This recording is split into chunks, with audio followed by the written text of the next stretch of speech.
Hey, welcome back, everybody. It's Shino.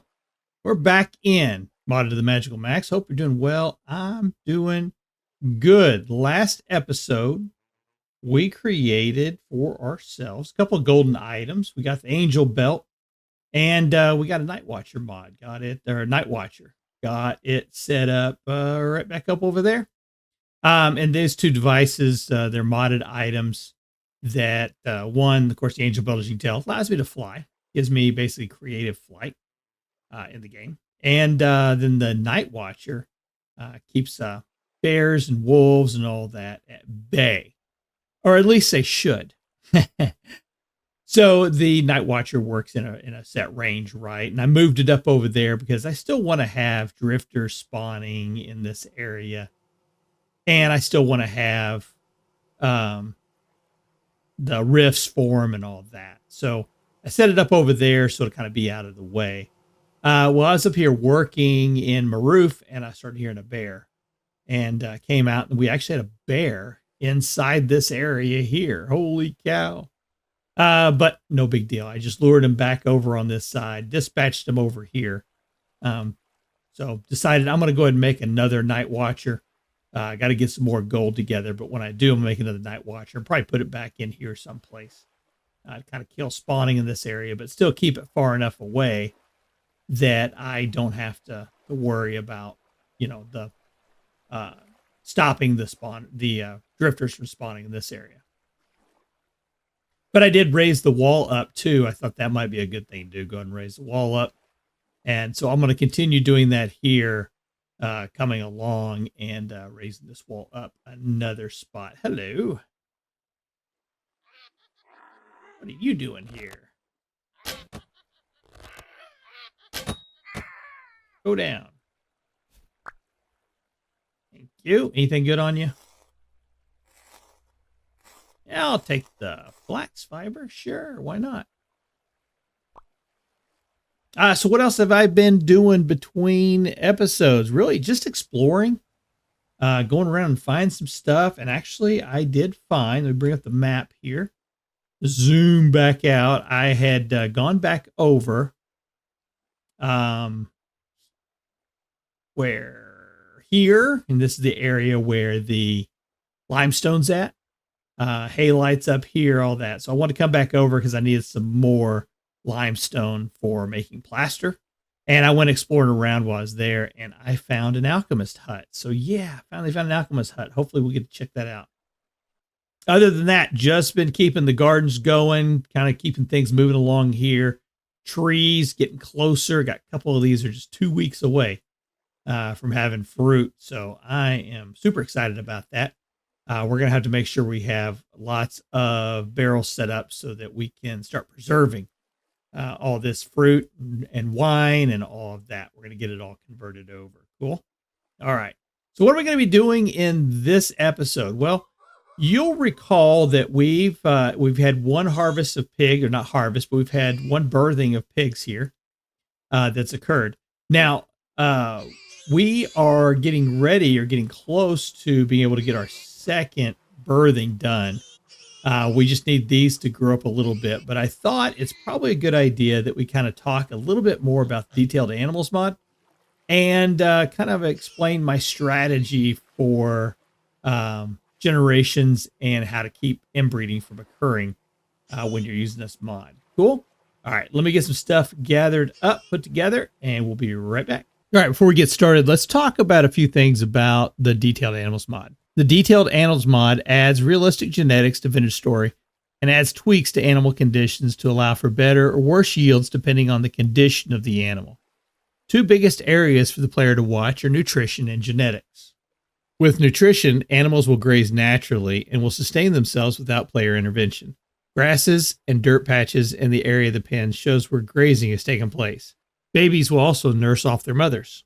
You can still feed animals from troughs, but you can also feed them by hand by right-clicking with the food source. This is a great way to provide supplemental food types.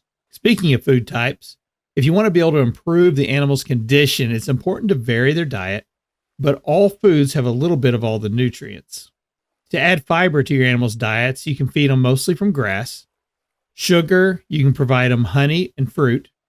For protein, you can add on meat, cheese, but also soybeans and peanuts. For fat, yes, you can feed animal fat to your animals, but also cheese and peanuts. For starch, think about using cassava or rice or any other grain. The weight and condition of your animal has direct impact on the amount of meat and fat that can be harvested.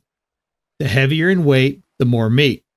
The more drastic the condition, the more fat you can get.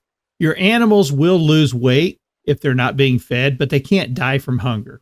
So you want to time your food cycles when it's needed most. Feeding them all the time makes larger herds hard to maintain. So keep just enough animals for what you need if you want to keep their weights up all year long. Otherwise, develop a strategy like I have. Now, this is not from the mod developer, but it's just a feeding strategy that I've developed. One of the things I've learned to do is anytime I have fruit or any dried mash that's about to go bad, I go ahead and hand feed it to the animals. Right before the breeding season, I want to lower the fat content and I want to feed them fiber and protein. To do that, I keep hay in the troughs and feed peanuts or soybeans by hand. During child rearing periods, I want to provide them with higher fat and starch. So I keep grains in the trough and I hand feed peanuts or animal fat. Right before butchering, I want a high variety diet of fat, protein, and fiber to bulk them up.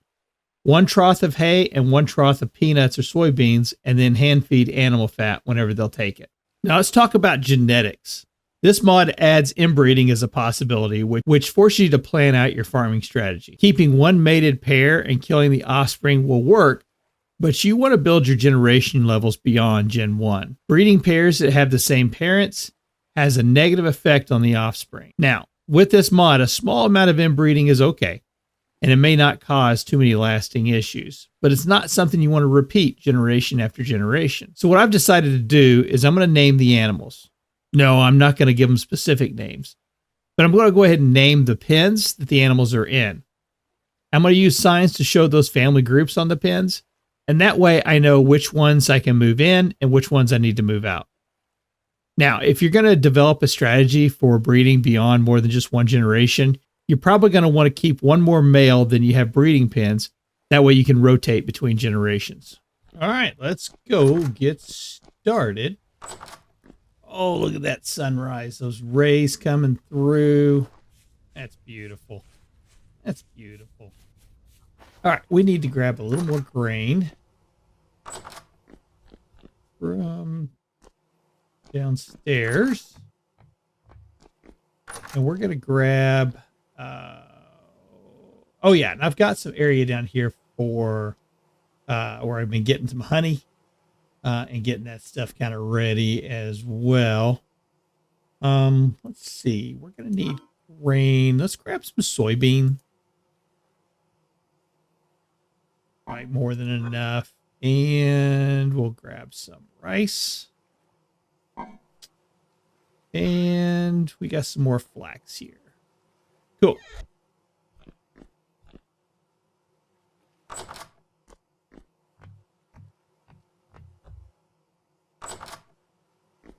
Now, this is going to get a little loud because these animals still don't like me very much.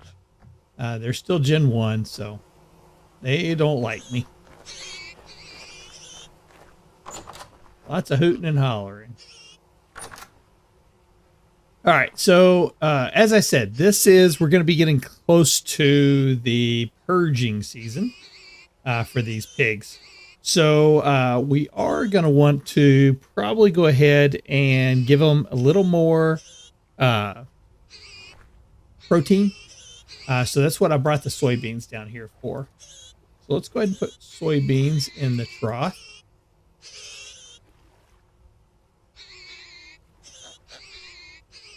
There we go. And for this one over here,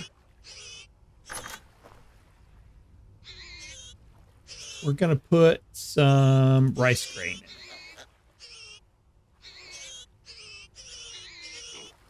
Now, if we wanted to, we could feed them. And see what I'm doing right now is I'm right-clicking on the animal. And, of course, it's probably easier to do if I go elevate here just a little bit so you can see. So look at the tooltip where it says skin and bones. And I'm going to click.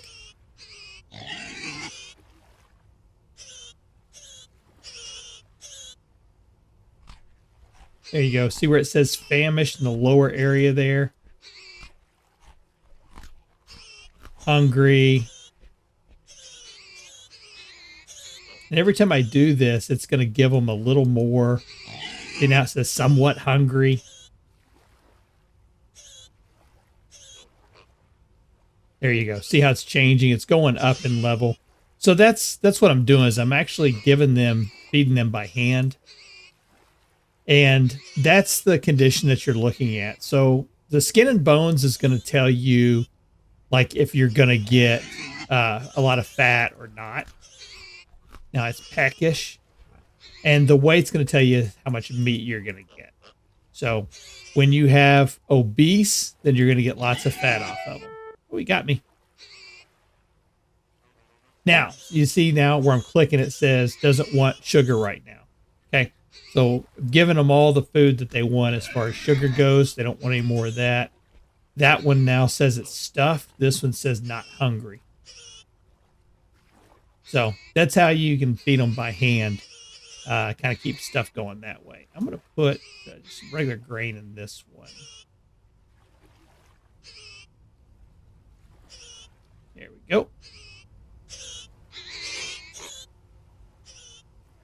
And same thing here. I'm just going to feed these two famished. There we go. Doesn't want much fat right now. Sugar, doesn't want sugar.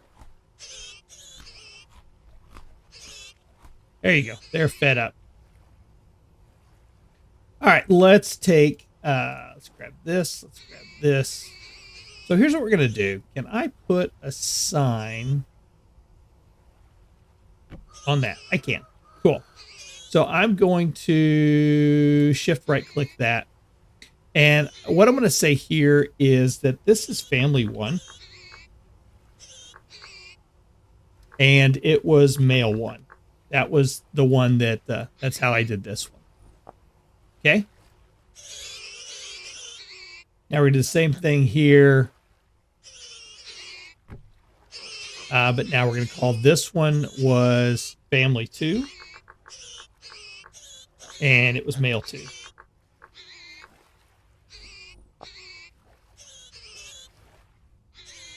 And then as a reminder, this was male 1.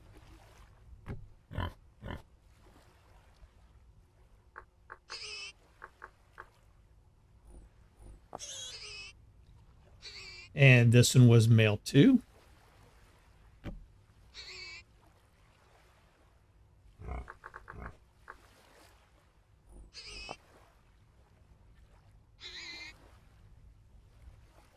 And this one is male 3.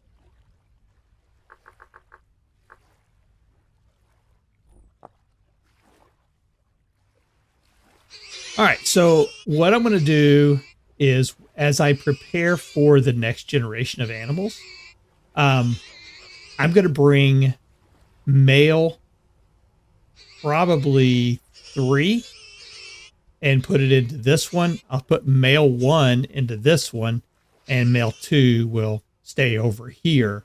So that way I'll know that the males that are breeding with the breedables in this area, there's no chance of inbreeding taking place.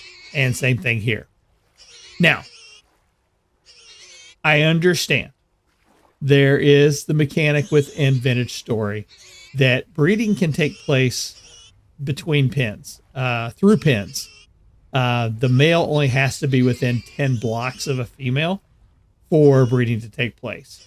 So if I had male 1 in here and I had male 2 in here, it does not necessarily mean that male 2 did the breeding in this one, nor does it mean that male 1 did the breeding in this one. I understand that. I can't control that unless I wanted to like rebuild this whole area and separate them farther apart. Then I could control it. But for all intents and purposes, we're just going to say that male 1 bred this and male 2 bred this one. Cool. And so when we introduce male 3 over to here, we know that nothing in these two was bred by male 3, right? Because I think this is more than 10 blocks away. So we should be fine that way.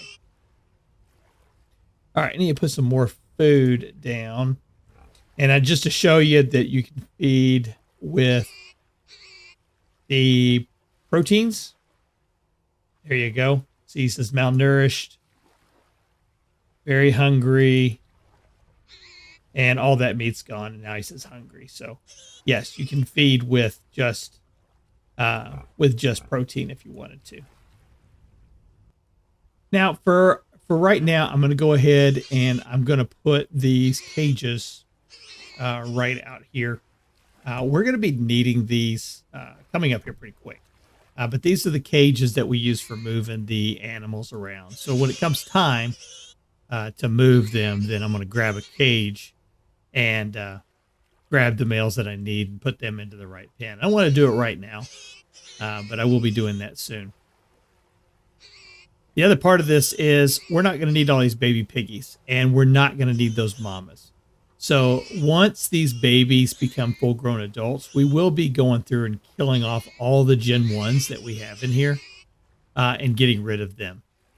We're going to go ahead and leave the males. The males don't matter what generation they are because they don't, you know, the generation is determined by the mother. So as long as we have Gen 1 moms in these pens and we add any dad in there, we'll end up getting Gen 2 from the offspring. If you're loving the series and want to learn more about the modded to the Magical Max mod pack, I've got something special for you. Join our Shino Gaming Discord community, where you can get early access to our world downloads, share your own building ideas and creations, connect with other players who love modded vintage story, and get help with mod installations and configurations. Click the Discord link in the description below to join our growing community. Can't wait to see you there. There we go. Not exactly sure if, because it's June right now, and breeding cycle starts again in the fall. So I'm not really sure if these babies will be ready to be harvested by then, or if we'll have the Gen 2 ready. I'm hoping so. If we do, we are prepared for it now. We've got everything in place. We've got a plan on what we're going to do if and when the time comes. That's really going to do it for this episode. Next episode, we're going to spend a little more time in some mods. This time we're going to go into the swords mod. This is a mod I've never played with before. I'm kind of looking forward to it because it's got some pretty cool weapons, and it has a little bit of an overhaul to the combat system of Vintage Story. So I'm pretty excited to see what we can do with that. All right, folks. Hey, thanks for spending time with me. This is Shino, and we will see you in the next video. Take care.